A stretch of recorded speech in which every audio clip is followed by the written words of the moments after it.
The lottery is not about getting rich. It's about helping people, and it always has been. The lottery is what helped raise the Great Wall of China, build the roads of Rome, and today, in South Carolina, it's what generates millions of dollars each year for scholarships like the SC Hope, Life, and Palmetto Fellows. The South Carolina Education Lottery is investing in you. Visit sceducationlottery.com/betteryou to learn more.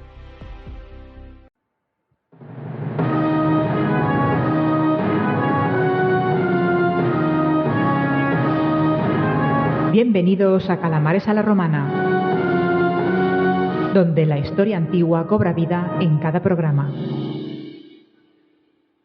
Salvete, Calamares, bienvenidos a una nueva entrega del canal, a esta versión vídeo y audio, porque este programa va a sonar en las dos plataformas, porque hoy venimos a hablaros de algo que ya ha sonado y que es continuación de algo que ya está colgado tanto en vídeo como en audio, y es ni más ni menos que esa historia de la Atenas más arcaica, esa historia de Atenas que nunca os han explicado o que las fuentes tienden a olvidar, más que nada porque la gente siempre intenta hablar de esas guerras del Peloponeso, que si las guerras médicas, que sí, que está muy bien, que eso es muy divertido, que es muy bonito, que hay muchos muertos, que hay muchos actos heroicos, pero chicos, para que Atenas llegara a ese momento tuvo que pasar una historia previa. Entonces nosotros os traemos eso que nadie os ha contado sobre Atenas o que la gente pasa a pies puntillas, ¿verdad, Ángel? Que nosotros estamos preparados aquí para traer lo que haga falta. Yo me preparo para todo. Ahora que he aprendido a decir Pisistrato, va y se muere. Pero en fin, esto es otra historia. A mí me gusta mucho, como romano que soy, como romano de la 21, me gusta mucho Atenas porque es un bonito lugar para ir de vacaciones. Pero es interesante cuando llegas a hablar con los lugareños, pues hablar también de sus cosas, no va a ser todo Eneas. Hay que hablar también de cómo se hicieron ellos una ciudad parecida a Roma. Correcto. Y ya que hablas de vacaciones, que es un sitio para ir de vacaciones, pues oye, nuestros calamares también se pueden apuntar a ese viaje que tenemos para el finales de marzo, del 27 al 31 de marzo. Recordad que podéis veniros con nosotros a Atenas, con Grupeando Tour y con Ángel y con Sergio, con Calamares a la Romana, y visitaremos esos grandes escenarios de las guerras médicas. Iremos a Atenas, iremos a Salamina, iremos a Delfos. No es muy de las guerras médicas, pero también sabemos que los persas pasaron por allí pues por hacer sus triquiñuelas, ¿no? También estaremos en Maratón, iremos a las Termópilas. Espeluznante. Por decir espeluznante, pero desde el punto de vista de lo bien que nos lo vamos a pasar, porque vamos a disfrutar muchísimo con un montón de historias. Así que animaos. Podéis escribir el correo a info@grupeandotour.com o directamente entrar en la web grupeandotour.com y entrar en reservas y allí hacer vuestra reserva, porque allí saldrán todos los detalles del viaje y podéis hablar con David, que os atenderá magníficamente y que os dará todos los datos necesarios y os responderá todas las preguntas y dudas que tengáis.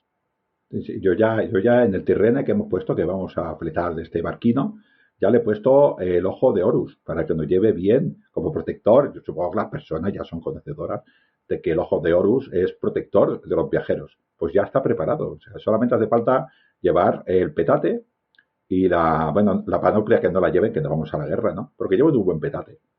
Oye, Ángel, has dicho trirreme porque yo pensaba que íbamos a ir en avión, pero no, vamos a ir remando, ¿no? Es que el avión es anacrónico. ¿Cómo le podríamos llamar en griego? Vamos a ir en avión, Ícaro. Es verdad, pero queda más bonito decir Tirrene. Como Ícaro, ¿no? Que se acercó allí demasiado al sol y se le derritieron las alas de cera, ¿no? Mira, todo lleva la mitología griega. O sea que... Sí, es verdad. Lo que no vamos a subir es tanto porque ya hemos leído la historia. Eso es, correcto. Bueno, pues sabed que tenéis la opción de hacer estas reservas. Las fechas ya os recordamos del 27 al 31 de marzo y luego en cartera tenemos muchas cosas más, porque para julio tenemos tanto la Roma secreta a principios de mes como a finales de mes tenemos Pompeya, los ecos del Vesubio, que os podéis venir también allí. O sea, todo está anunciado en la web de Grupeando Tour. Ángel. Somos inteligentes porque no vamos a ir ni en agosto ni en octubre, por si acaso, porque no sabemos cuándo explotamos. Vamos un mes antes por si acaso, pero sí que vayan a la web. Y allí tendrán toda la información, la web de Grupeando Tour, y allí tendrán toda la información detallada de todo lo que verán, que es espectacular. Creo que se puede hacer hasta submarinismo en Pompeya. Así que no digo nada y lo digo todo. Bueno, pues dicho aquí, hecha esta la promoción, volvemos a hablar de Atenas. Recordad que dejamos el relato en la muerte de Pisístrato. el hombre que había dotado a Atenas de, podríamos decir, de un buen nombre, había hecho que Atenas se embelleciera, que floreciera de nuevo, y que recordad que falleció en el año 527 a.C. Recordad también que fue un tirano. No hay que obviar esa parte, hay que llamar las cosas por su nombre, ¿no? Y fue tirano, aunque ya os explicamos también el concepto de tiranía que tenían los griegos en la antigüedad, ¿no? Entonces, para no extendernos y volverlo a explicar, os vais al programa anterior y escuchéis la definición si no lo habéis escuchado. Pero bueno, que no era tan malo como parecía, ¿verdad? No, no era el pueblo el que le tenía manía, sino la oligarquía la que le tenía manía al tirano. Muy curioso el tema, ¿no? Y esto fue lo que trajo problemas precisamente, ya hablaremos de ellos, a Atenas. O sea, fijaros que desde nuestro punto de vista es un tirano, que tenemos esa connotación negativa de la palabra, pero en Atenas los que veían la amenaza de ese tirano eran las oligarquías, no el demos, no el pueblo en general. Es muy curioso. Y tras la muerte de Pisístrato, pues ya os dijimos, os avanzamos que le sucedería en el cargo de tiranía también. Parece ser que es algo que él quiso que fuera hereditario, o el propio pueblo de Atenas ya decidió que fuera hereditario porque le iba bastante bien. Seguramente la oligarquía, como dice Ángel, no estaba tan de acuerdo, pero sí que le sucedieron sus hijos. Y decís, hostia, sus hijos sí, Hipías e Hiparco, ¿vale? Los dos hermanos que se convirtieron en tiranos y que hicieron pues como una cotiranía, algo poco común, poco habitual, que nos recordaría más a esa monarquía espartana en la cual había diarquía, en que había dos reyes y que era un sistema un poco parecido, pero no igual, porque realmente el sistema espartano sí que estaba basado en un sistema de poder oligárquico, ¿no? Porque eran las familias importantes, las familias adineradas, las que controlaban todo el monopolio de la política, de la economía, de la guerra, etcétera. En cambio, aquí en Atenas, estos dos hermanos trataron de seguir, y no tan mal al principio, parece ser que no les fue tan mal, que se entendían, trataron de seguir el sistema de Pisístrato, que también había funcionado. Entonces, eso es también un poco meritorio, ¿no, Ángel? Yo veo que tampoco les fue tan mal, por lo menos al principio. No, yo daría otro ejemplo que es más bestia todavía, que es el nuestro. Nosotros somos dictadores de la República Calamar, ¿no? Y la llevamos cada uno con nuestro papel en igualdad, pero cada uno tenemos un papel dentro de nuestro programa, ¿no? Pues eso pasaba con ellos, ¿no? Y Pías se puso más un poquitín, era más visible, y el otro lo llevaba un poquitín más por la parte de atrás, pero también es muy importante, pues por ejemplo, uno lleva, para dar un ejemplo, uno igual llevaba mejor el ejército y el otro llevaba la cultura, llevaba este tema de la religión, pero todo es importante, que igual a nosotros nos parece que potenciar la cultura en Atenas no era importante, pero era importantísimo porque Atenas, desde esos siglos se empieza a hacer la cuna cultural quizás de Grecia, ¿no? Con lo cual, los dos trabajaron en equipo, trabajaban bien, el pueblo estaba contento, la oligarquía no estaba tan contenta, y como la oligarquía no estaba tan contenta, pues pasan cosas raras, Sergio. Siempre hay alguien que quiere hacer daño. Sí, pero del 527 hasta el 514 parece que la situación está bastante calmada. O sea, son unos años en los cuales pues se gobierna, hay armonía, por lo menos de cara a la galería, y en el 514 pues se produce en esa fecha se produce un hecho que es destacado, y es que dos ciudadanos atenienses de nombre Harmodio y Aristogitón atentaron contra Hiparco, contra el hermano menos visible, aprovechando la festividad de la que os hablamos en el programa anterior, recordad, las Panateneas, ¿no? Y seguramente le atacaron a él pues porque era el rival o el enemigo más fácil, o el objetivo más fácil, porque al ser menos importante que Hipías, tal vez puede ser que no tuviera tanta protección y que, vamos, fuera el talón de Aquiles de esa cotiranía, ¿no? Entonces, estos dos pillaron a Hiparco seguramente saliendo de una borrachera, de alguna festividad de las Panateneas, y le dieron matarile. Y de esta obra, de este momento, hay un conjunto escultórico que se llama Los Tiranicidas, ¿vale? Los Tiranicidas, que son estos dos señores que hemos comentado antes, Harmodio y Aristogitón, atacando y asesinando al pobre, desvalido, desprotegido, con la guardia baja, Hiparco. Entonces, ¿qué pasó? Dionisio le dio seguramente un poco de líquido, y el hombre pues no iría muy fino tampoco, ¿no?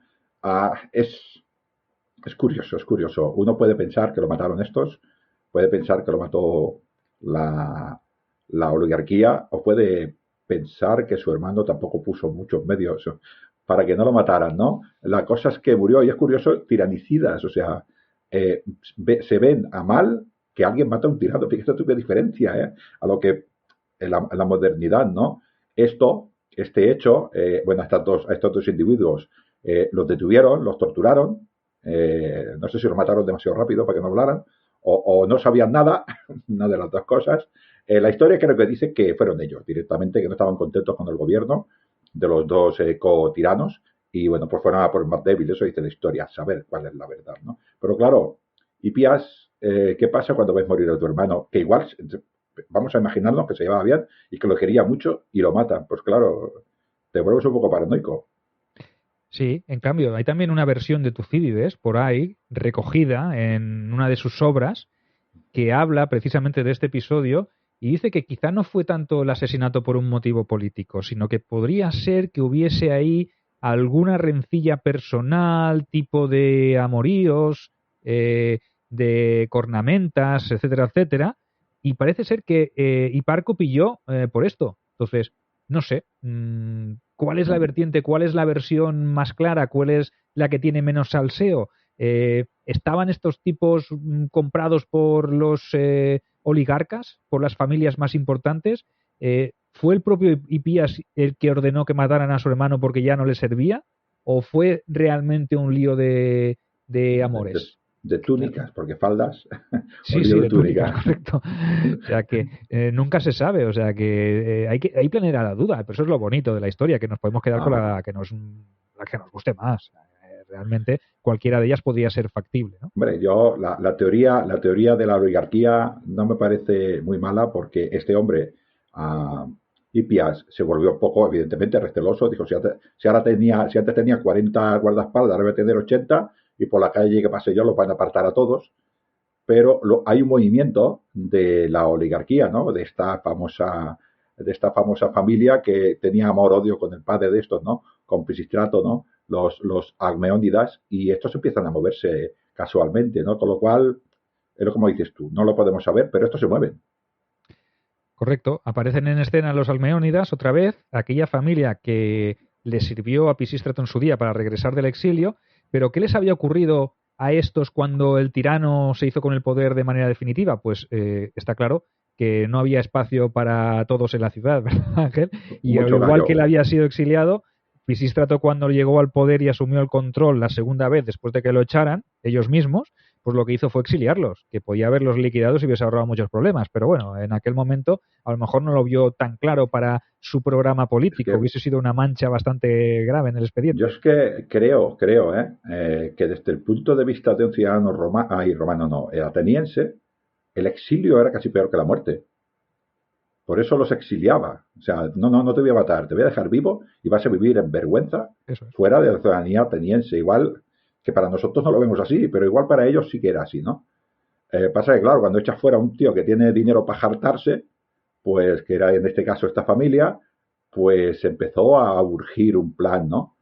Fuera de su lugar, ¿no? Y ya llevaba tiempo urgiendo. Lo que pasa es que, por eso te digo, empieza a preparar ese plan y sucede esto de la muerte, ¿no? Voy a resumirlo un poquitín, a ver si lo entiendes. A ver si lo voy a entender, ¿eh? Yo, porque he leído tu magnífico guión, y yo entendí algo así como que iba una persona al oráculo de Delfos y decía, ¿cómo me va a ir la cosecha?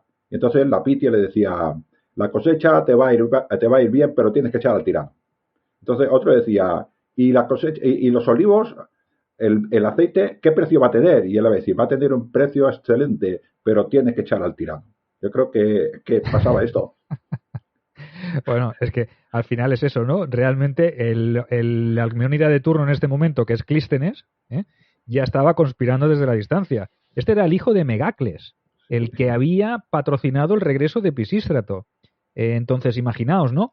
Lo que hizo Clístenes fue patrocinar la reconstrucción del oráculo de Delfos, y obviamente eso contentaría a Apolo, a la Pitia, que era su representante en la tierra, y una cosa llevó a la otra, ¿no? Y esa agradecida mujer, esa Pitia que vio como su templo, como su habitáculo, como su riqueza crecía, pues se aprovechó de la incredulidad de los que acudían a buscar su consejo.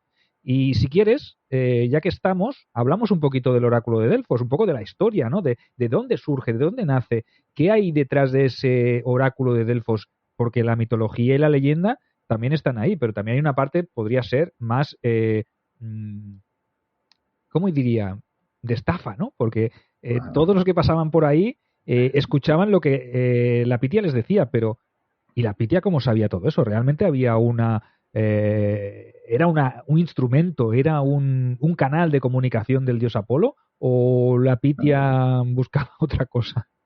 bueno, ya dicen que ese lugar, ¿no? Que creo que se llamaba Ombligo ya directamente, bueno, tiene que ver con Apolo y una lucha de Apolo con una pitón, creo, con una gran serpiente, ¿no? Pero ya el lugar de por sí, viene muy antiguo, ya de los micénicos y, ¿no? Pues ya es un lugar que parece que ya se prestaba a ello, ¿no?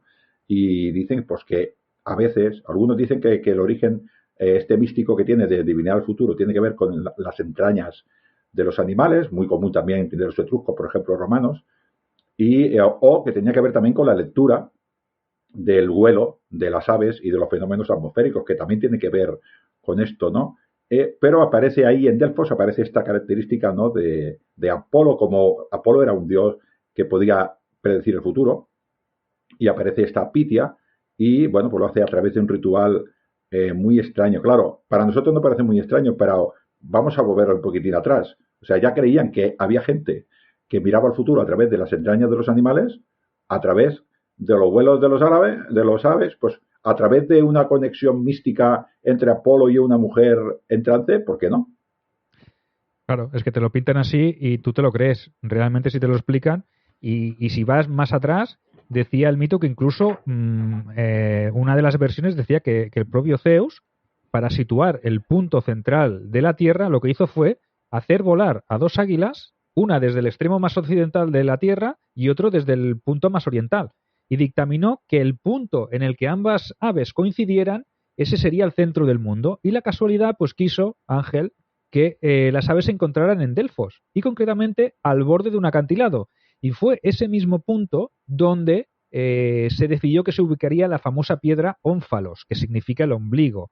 Y se erigieron allí dos estatuas de dos águilas para darle forma terrenal a lo que sería el mito, ¿no? Y luego está la parte esta, otra versión que habla de la lucha entre Apolo y la serpiente Pitón, que era la que vigilaba toda esa zona y que donde derrotó Apolos a Pitón, se colocó el ónfalos, convirtiéndose desde ese momento en el hogar del dios. O sea que historias hay muchas, pero ¿cómo era ese proceso, Ángel, de la pitia? Porque claro, tú te lo pones ahí, te lo explicas y está muy bien, pero hay un proceso que había que hacer como una preparación para que la pitia pudiera Sí. entrar en contacto con el dios Apolo. Bueno, la comunicación con los dioses siempre es ritual, ¿no? Y en este ritual, por ejemplo, entraba una cabra, muy interesante a la cabra, le echaban agua fría y decía, si tiembla un poco es que el dios está de acuerdo. A mí si me echas agua fría en el cuello, tiemblo como un tonto. Siempre tiemblan, ¿no? Siempre tiemblo, ¿no? Bueno, pues parece ser que cuando una vez que Apolo pues estaba de acuerdo, pues esta mujer se hacía una ablución con el agua, con un agua pues aromada, con aroma de laurel, que también el laurel tiene que ver con el triunfo, con el triunfador Apolo, también tiene que ver con el mito de Apolo, que no entraremos, pero se relaciona mucho con Apolo el laurel, se lavaba esta mujer, luego se iba a, bueno, en un biombo, supongo que se taparía porque igual se reía, bueno, perdón, no, Apolo se comunicaba con ella, entonces ella detrás de aquel biombo, pues parece ser que entraba en trance y decía cualquier cosa, dicen que hablaba de manera que no se la podía entender, pero claro, para eso tenemos los sacerdotes del culto de Apolo que sabían interpretarlo. Claro. Y entonces le daban bueno, lo que quería Apolo. La mujer no daba nada, no decía nada. La mujer solo reproducía lo que Apolo le decía. Entonces ella pues daba el poder, ¿no? Yo, pues eso, durante esa época, pues esta Pitia estaba tan agradecida con la familia de los Almeómenes que decía, tienes que echar tirando, como sea, porque si no Atenas no será feliz, ¿no? Y este ritual parece ser que duró muchísimo tiempo. O sea, estamos hablando de una cosa que está empezando en la Grecia clásica y se va prácticamente a los, bueno, cuando el cristianismo es potente. O sea, tenía mucho éxito este tipo de adivinación. Claro. Luego llegó lo de siempre, incluso en tiempos de los romanos, y se sabe que allí pasó Agamenón, dicen las fuentes, que también pasó Filipo de Macedonia, que también pasó Alejandro Magno, que todos fueron a pedir consejo a la Pitia. Obviamente, los sacerdotes del culto de Apolo pues no eran tontos y supieron ver el beneficio y todo el mundo acudía a pedir consejo de la Pitia, hasta el punto de que particulares, ricos, pobres, todos iban allí. Las riquezas se empezaban a acumular en los templos y en los edificios adyacentes. Incluso había ciudades, como la propia Atenas, que donó un dinero suficiente para construir un templo para albergar todos los tesoros de Delfos. Y luego piensas tú, Ángel, no me extraña que cuando había una guerra todo el mundo pasara por allí a saquear, porque habían tesoros a mansalva, ¿no? Pero claro, el que saqueaba el templo de Delfos también cometía la mayor de las impiedades. Bueno. Pero el dinero venía bien, ¿no? Sí, bueno, a la hucha, o sea, que, a ver, no quiero hablar mal, pero romper la hucha de tu hijo también es feo, pero alguien la ha roto. Pues es lo mismo, es lo mismo. Es igual de feo, pero la gente lo hizo. Tenía mucho dinero allí en el templo. La gente, claro, cuanto más dinero tenías, más dinero dabas y más beneficiosas eran para ti las previsiones de la Pitia, pero eso era por casualidad. Eso era siempre es casualidad, ¿no? Y bueno, pues en esto nos estamos viendo. Además, difícil explicar que esto tenía mucho prestigio y era, o sea, la gente lo creía. Cuidado con esto, o sea, lo que decían los sacerdotes que interpretaban a esta Pitia, la gente lo creía y condicionaba el comportamiento de la gente. Estamos hablando de decir que había guerras que igual no se hacían o guerras que sí se hacían por estas lecturas, cuidado. Sí, sí, correcto, esto es muy, muy, muy relevante, ¿no? Y en tiempos de Roma, de ocupación romana, tanto de República como del Imperio, se continuaría con el culto y con las consultas, y imaginad lo importante que fue esto, que además de los famosos Juegos Olímpicos también se organizaron los Juegos Píticos, en conmemoración a la fecha en la que Apolo derrotó a la Pitón, ¿vale? Como veis ahí, el origen de la Pitia, Pitón, Pitia, ¿vale? Y como todo culto, como todo tema pagano, pues al final apareció un elemento que fue lo que hizo que desapareciera y que se acabara extinguiendo. En este caso, que se acabara prohibiendo, que fue la conversión al cristianismo por parte de los romanos, ¿no? El emperador que lo prohibió fue Teodosio, ya que consideraba esta práctica o este culto símbolo pagano, y mandó parar las actividades del oráculo. Pocos años después, su hijo Arcadio ocupó el trono de la parte oriental del imperio, arrasó la ciudad de Delfos y a la postre se quedó con todos los tesoros que guardaba el santuario. Llámalo tonto. ¿Pagano? No. Cristiano sí, pero tonto tampoco. O sea, ¿no? Hombre, pues la hucha. Ya, el niño ya había crecido, pues la hucha se la quedó el imperio romano de Oriente, igual por eso aguantó. Pero vamos a dejarlo, porque habría de cantidad de dinero allí, habría una cantidad de dinero enorme. Piensa que el Occidente lo pasó peor. Correcto.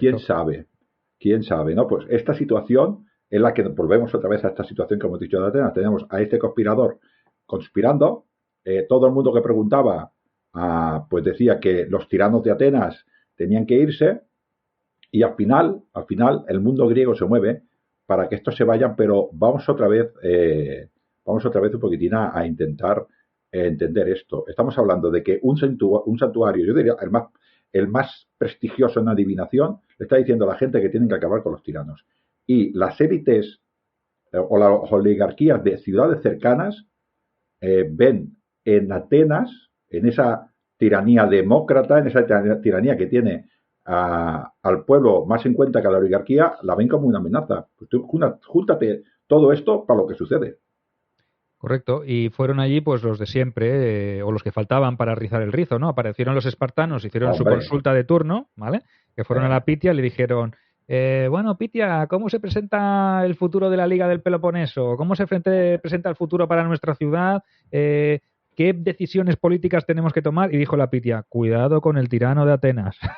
Sí. Que aparecían siempre decía lo mismo, ¿no? Era el mismo mensaje, se repetía, y al final fueron los espartanos y también se comieron el mismo mensaje. Déjame explicarse a las personas que sean romanas que piensen en Catón el Viejo. Cada vez que decía hola, decía Cartago de lenta es, pues esto es lo que hacía la Pitia. Hipias debe ser destruido. Tirano de Lenda es, ¿no? Tirano de Lenda. Hipias de Lenda es. Tirano de Lenda es. Los espartanos, que ya les tenían un poco de fobia, no por tiranos, sino porque apoyaba más a las clases más bajas que a las clases más altas, que probablemente porque le interesaba, y eso es lo que salvaba la vida, pues los espartanos dijeron, muchachos, tú nos estorbas. Y fueron los espartanos. ¿Ya ves tú qué pinta los espartanos? Pues fueron los espartanos. Correcto. Tras intentarlo por mar y fracasar, pues lo que hicieron fue ir por tierra. Y en el año 510 a.C. enviaron a uno de sus reyes, a Cleómenes, al mando de un poderoso ejército que puso sitio a la ciudad de Atenas. Y cabe destacar que por aquel entonces la ciudad no tenía las poderosas murallas que tenía o que tuvo después, que son de época clásica. En este periodo arcaico la ciudad todavía no estaba tan amurallada, pues porque no había una amenaza tan latente, ¿no? tan clara. Y lograron arrinconar a Hipías y a sus partidarios en el Acrópolis. El tirano estaba claro que tenía las de perder, no tardó mucho en entregarse, y los espartanos, pues siendo clementes y un poco píos dentro de lo que habían hecho y guiándose, que seguramente la Pitia no les dijo matadlo y asesinadlo, degolladlo, atadlo a un carro y arrastrarlo por toda la ciudad. No, les dijo, tenéis que derrocar al tirano, no dijeron tenéis que matar al tirano. Entonces, ellos lo interpretaron todo al pie de la letra. A lo mejor ahí el bueno de Clístenes dijo, tendría que haber sido más explícito con el mensaje, tendría que haberle puesto a la Pitia que dijera que lo asesinaran, ¿no? Entonces, esa parte la obvió y claro, pues Cleómenes cuando se hizo o con el control de toda la Acrópolis y detuvo o arrestó o capturó a Hipías, pues lo que hizo fue desterrar. Le devolvió el favor, desterrarlo. Sí. Exiliado. Tú te vas, si tú vas, yo vengo, fue lo que le dijo, ¿sabes? Y lo echaron. Y luego este hombre, pues dijo, vamos a hacer, claro, ¿cómo lo diría yo? Dice, si ahora me meto, yo tengo una posición débil, me han traído los espartanos, ¿no? Y dice, si yo ahora me paso con reformas, pues igual me mata al mismo pueblo. Con lo cual tengo que hacer unas reformas inteligentes, de manera de que parece que sea demócrata, pero realmente lo que estoy haciendo es debilitar este estado, ¿no? O sea, Ángel, estás diciendo que Clístenes volvió a Atenas y ocupó el sitio de Hipías. No me digas. ¿Pero lo hizo como tirano o era...? Bueno... Era diferente, porque si acababan de echar a un tirano por tirano, no iba a aparecer este señor y hacer de tirano, ¿no? Porque dirías, ¿y la Pitia qué pasa? ¿Que para ti no vale no, o qué? Pero, ¿Que eres azúcar o qué? No era tirano, en teoría era demócrata, pero un poquitín como la democracia de Augusto, quiero decir, sí, pues yo soy el primero de entre los iguales, pero yo soy tirano, yo soy emperador. Y si no llamo a los espartanos, ¿no? Claro, y si no vuelvo a los espartanos otra vez, vosotros sabréis. No, él entró por el sistema este de otra vez que tenían y bueno, intentó hacer otras reformas tipo Solón, pero en este tipo lo que quiso hacer es dividir demasiado para desagregar el poder que tenía estas asambleas del pueblo, ¿no? Y creo que es una cosa inteligente, es decir, pues hay 4 tribus, pues ahora voy a hacer 10 o 12, creo que hizo 10. ¿Qué pasa? Que cuando divido entre 10, las tribus son más pequeñitas, vosotros os reunís en vuestro pueblo o en vuestros lugares para hablar de vuestras cosas y os olvidáis un poquitín de Atenas. Eso sí, siempre que tengáis que hablar de cosas de Atenas, tenéis que venir a Atenas. Cuidado con esto, que es muy importante. Con lo cual, las tribus de Atenas siempre decidían más cosas que las tribus de fuera porque tenían que ir, ¿no? Y tiene alguna reforma. Esto es muy romano, ¿eh? Muy romano. No las tribus, los romanos, claro. Quiere decir que no se copiaron el sistema este.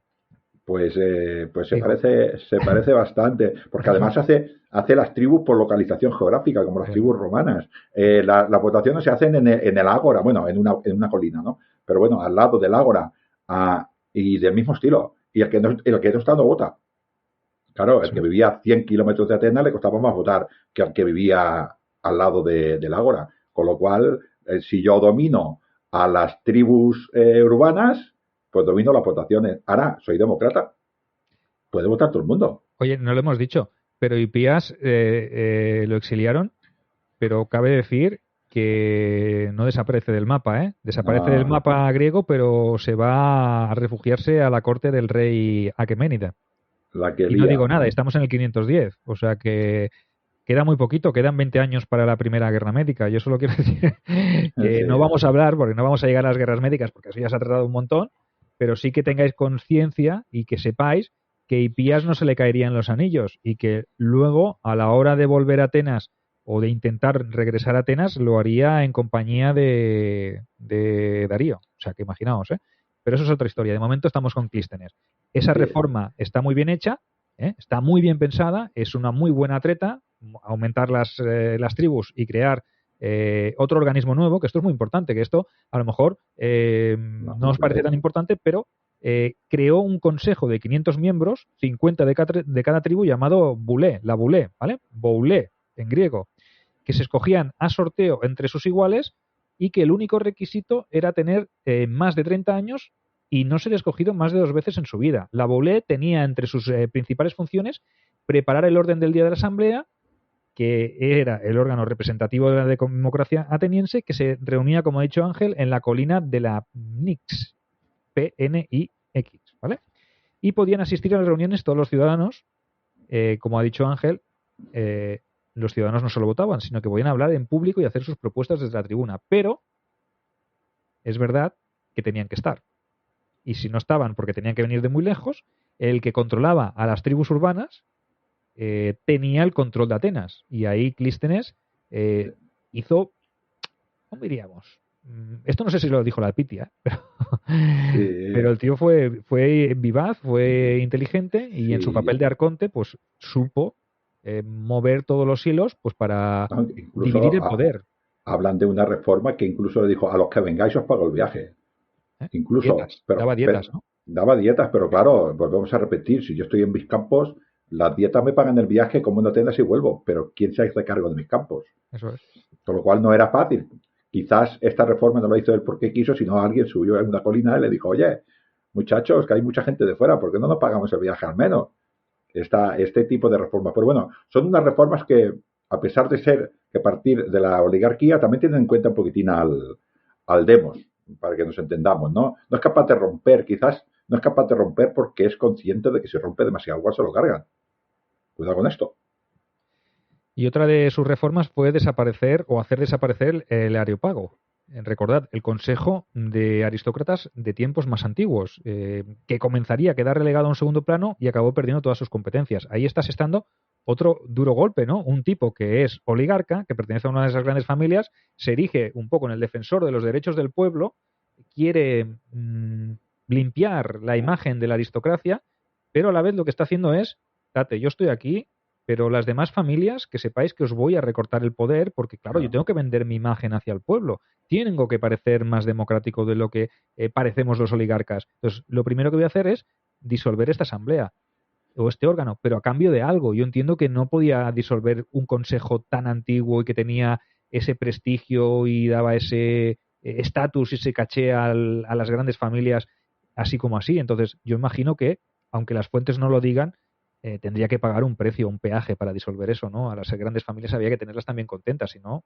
vendrían y te quitarían la volée por la parte de atrás, probablemente, ¿no? Algo así. O sea, al final está haciendo es un control oligárquico un poco blando, controla el poder, un poquito como en Roma. O sea, al final la oligarquía controla el poder, pero da la sensación que todo el mundo participa. Aunque los asuntos importantes, ellos son los que van a tener el voto decisivo. Y es esta cosa, ¿no? Pero bueno, lo hace tan blando, que la oligarquía dice: demasiado blando. O sea, hemos hecho un tirano y has venido tú que eres tirano light. No eres como el tirano, pero casi, ¿no? Y este señor Iságoras, que es enemigo público número 1 de estas personas, se ve que vuelve otra vez a llamar a sus amigos y yo me lo imagino yendo por las noches, saliendo de Atenas, dirigiéndose hacia el Peloponeso otra vez, que no sé qué ciudad viene del Peloponeso, y hablando con aquellos 2 reyes allí, tomándose un vino muy aguado, porque estaban hablando en aquel momento, y les decía: ¿vosotros habéis ido a Atenas para qué? ¿Qué habéis arreglado? Os habéis ido y mirad lo que han hecho en vuestra ausencia. Tanto mover el ejército hasta aquí, tanto mover las tropas, y luego resulta que viene este, que le habéis ayudado al Clístenes este, y es un blando, es un blandengue, es un tiranicillo. Sí, esto, sí. Lo ha quitado un tirano para ponerse él. Tiene mucho en cuenta al pueblo. La gente vota. Esto que antes se ha visto. Que votemos los aristócratas todavía, pero la gente vota, ¿no? Claro, porque no creo que se atreviera a decirle a esos espartanos de 2 metros de ancho que dice que eran con el pecho lata, no les diría: no le habéis hecho caso a la Pitia, porque igual matan allí. Pero se lo dejaría ver. Como era un ateniense inteligente, pues se lo dejaría ver. Y los espartanos dijeron: pues tienes razón. No manda la oligarquía. Hay que volver a arreglarlo. Otra vez el ejército para arriba. No tenían bastante problemas en el Peloponeso que otro ejército para arriba de los espartanos. Correcto, lo que hicieron fue de nuevo dirigirse hacia Atenas y cuando Clístenes se lo vio venir, pues lo que puso es tierra de por medio. Se escaqueó porque sabía que ahora ya no iban a ser Bueno, tan ya sabía laxos. el destino, Sergio, ya sabía el destino, le iban a volver a echar, pero se fue. Claro. Bueno, en el mejor de los casos es echarlo, a lo mejor venían con otras intenciones, depende cómo hubiera sido el discurso de Iságoras, ¿no? En ese aspecto. Pero se llevó su tesoro. Claro. Los espartanos volvieron a entrar a Atenas y, siguiendo un poco los preceptos, las indicaciones de Iságoras, lo que hicieron fue expulsar ni más ni menos que a 700 familias de la ciudad. Obviamente eran los opositores de Iságoras, ¿no? No nos vamos a engañar, ¿no? Instauraron de nuevo un gobierno oligárquico formado por 300 aristócratas buscando pues algo que fuera más acorde a sus intereses y a los de Iságoras. Es curioso, 300 aristócratas, 300 senadores, el 300 es mágico, 3 veces 100, ¿eh? Eso es un número... Ríete tú de las coincidencias, ¿no? Pero bueno, sí. Pero parece ser que estos apretaron demasiado y el Demos dijo, me dan igual los 300 aristócratas que todos los espartanos que haya. Y tuvieron que cerrar a Acrópolis. El pueblo se levantó. Por eso Clístenes hizo las reformas con inteligencia. Se ve que no las hizo con inteligencia y el pueblo fue, volvemos a repetir, la oligarquía que quedó, porque la otra ya la habían echado, y los espartanos se tuvieron que refugiar para salvar sus vidas. Correcto. Y tras intensas negociaciones abandonaron la ciudad y eso dejó pues el paso vacío a Clístenes, que huyó, pero tampoco se había ido muy lejos. Yo creo que está fuera de la ciudad de Atenas esperando ver desfilar a los atenienses, que seguramente, a los espartanos, que él instigaría a ese Demos para que reclamara otra vez el poder y le convencería de decir, atenienses, ciudadanos de Atenas. Ahora hago yo el discurso como si fuera yo Clístenes. Pero por lo bajinis y de noche, que no me vieran los espartanos, ¿no? En una reunión secreta ahí. Ciudadanos libres, hombres trabajadores de Atenas, artesanos, navegantes, comerciantes, vais a permitir que estos espartanos, estos extranjeros, vengan de la mano de Iságoras aquí y os quiten el poder y esas reformas que tanto dinero, tanto coste, tanto sudor, tanta sangre os han costado, ¿verdad que no? Pues echemos a los extranjeros y ya de paso a Iságoras también y a todos sus oligarcas, ¿no? Entonces, imagínate qué lucha de poder constante, ¿no? Un día una cosa por la otra. Yo me sirvo del pueblo, yo me sirvo de los espartanos. O sea, qué periodo tan intenso de movimiento después de la muerte de Pisístrato, ¿no? Después del exilio de Hipías. Hay como una inestabilidad política fluctuante y constante. Sí, siempre es lo mismo, el poder del Demos, el poder de la oligarquía. Oye, has hecho un discurso que casi cojo el glazo y se me voy a luchar a favor de Atenas, ¿ves qué te estoy diciendo? ¿Eh? Vaya arenga que has dado, ¿eh? Sí, bueno, pero claro, todo no iba a resultar tan fácil. Claro. Este hombre tiene que formar un ejército, ya tenemos en el cuadro, tenemos a los espartanos, tenemos a Atenas, oye, y se apuntan Tebas y Calticia. Yo no sé si es que verían sangre o qué, claro. O estaban hartos de los oligárquicas, no se mueven, y montan otro ejército nos vamos a hacer daño todos. ¿Qué pintan aquí estos pueblos?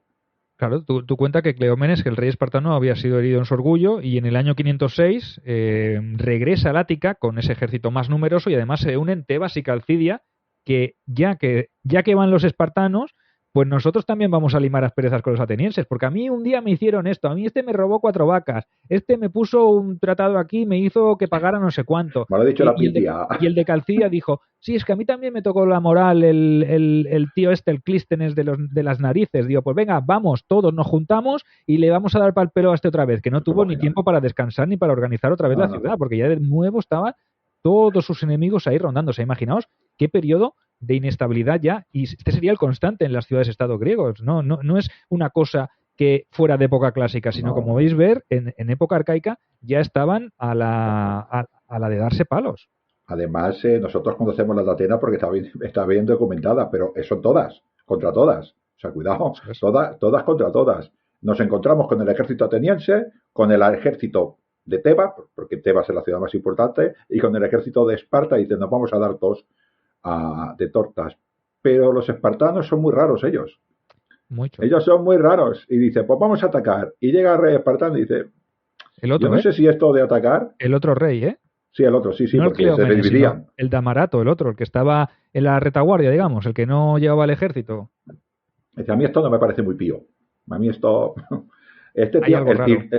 el Clístenes no me gusta, pero no me parece muy pío atacar a Atenas en estas circunstancias, porque no sé si los dioses...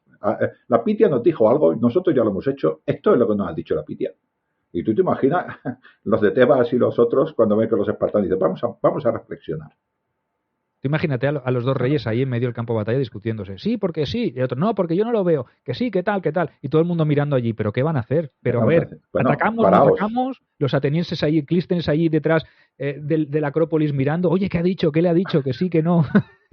Sí, sí. Y los de Tebas dicen, nosotros solo no podemos, Oye, tío, ¿no?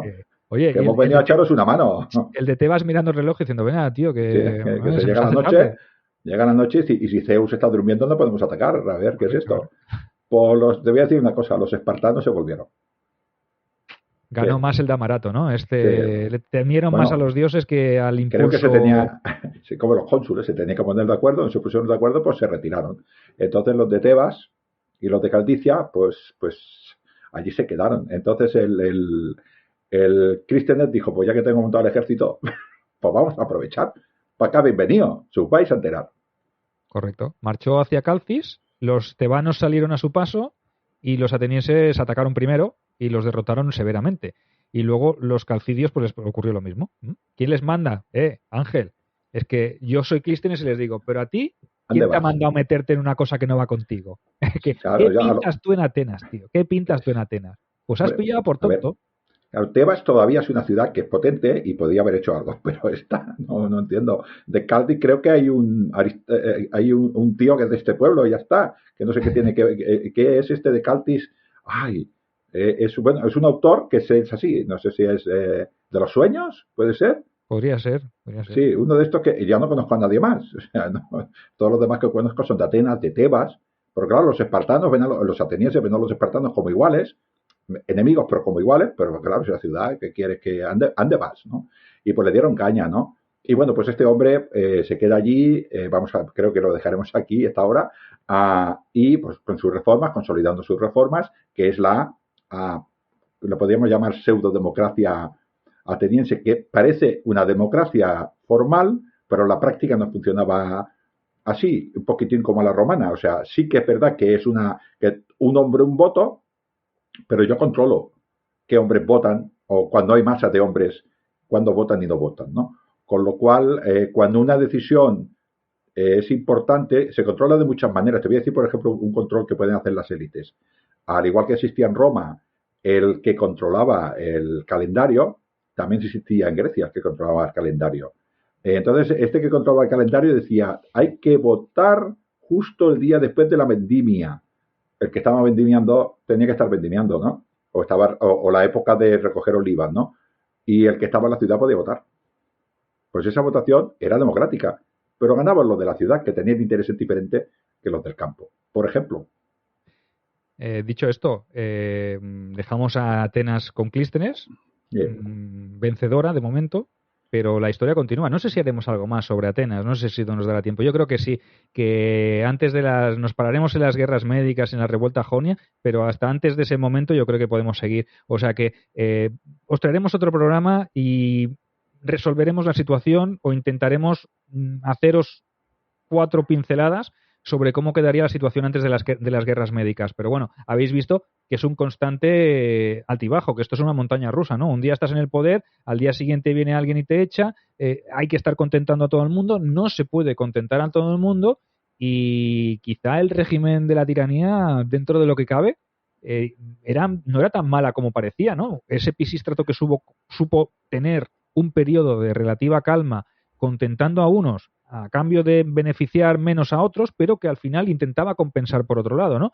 ¿Que Clístenes lo intentó? Pues no era Pisístrato, y Pías tampoco era Pisístrato, pero realmente es difícil, es una situación muy difícil de gestionar en una ciudad tan grande, con tantos intereses, con tantas familias importantes y con tantas instituciones, ¿no? Y con tantas tradiciones, porque al final las tradiciones también pesan. Hay que tener cierto equilibrio entre lo que es tradicional y lo que es innovador, pero que te puede aportar también beneficios, ¿no? Y si luego metes por medio actores secundarios, como pueden ser Esparta, como manipular un oráculo, etcétera, ese mismo oráculo que tú has manipulado se puede volver en tu contra, porque no eres capaz de gestionarlo y de controlarlo todo, ¿no? Entonces Clístenes, demasiados frentes veo yo ahí, demasiados frentes que gestionar. Sí, Pisístrato, la tercera vez que fue a Atenas, es la época, dijéramos, de más estabilidad y que duró más, ¿no? Los equilibrios son ciertos, o sea, tienes que contestar al demos, al pueblo en general,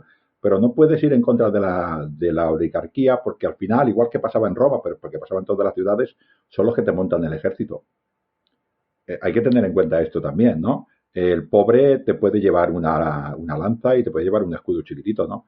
Pero para tener esas panoplias tan potentes tienes que ser un tío con dinero, y eso lo hace la oligarquía. Con lo cual, estos equilibrios no son fáciles, ¿no? Y entonces, yo creo que el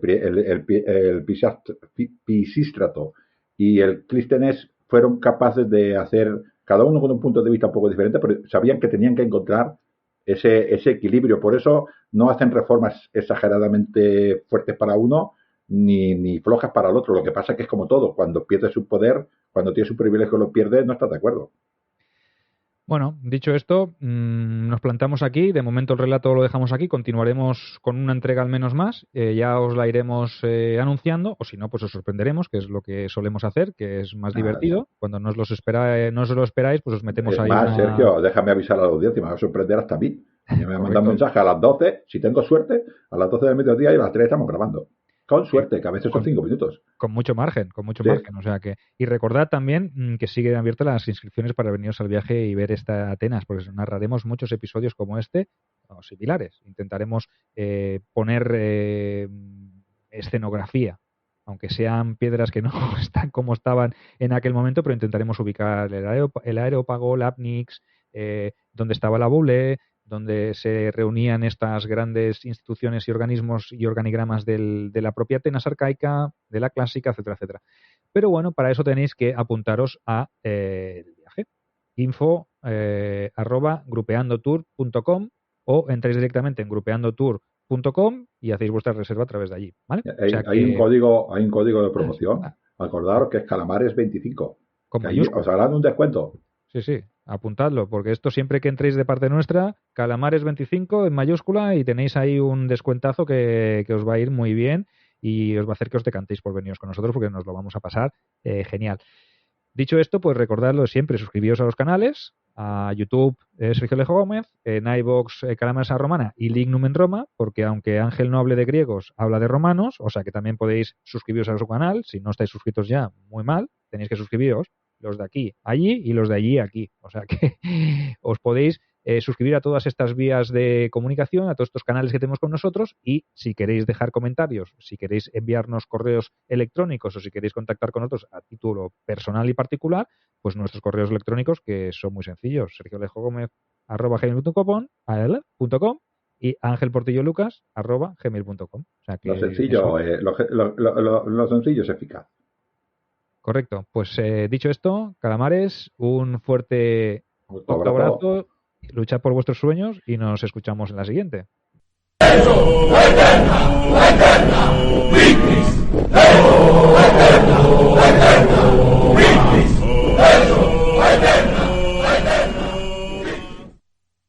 The lottery is not about getting rich. It's about helping people, and it always has been. The lottery is what helped raise the Great Wall of China, build the roads of Rome, and today, in South Carolina, it's what generates millions of dollars each year for scholarships like the SC Hope, Life, and Palmetto Fellows. The South Carolina Education Lottery is investing in you. Visit sceducationlottery.com/betteryou to learn more.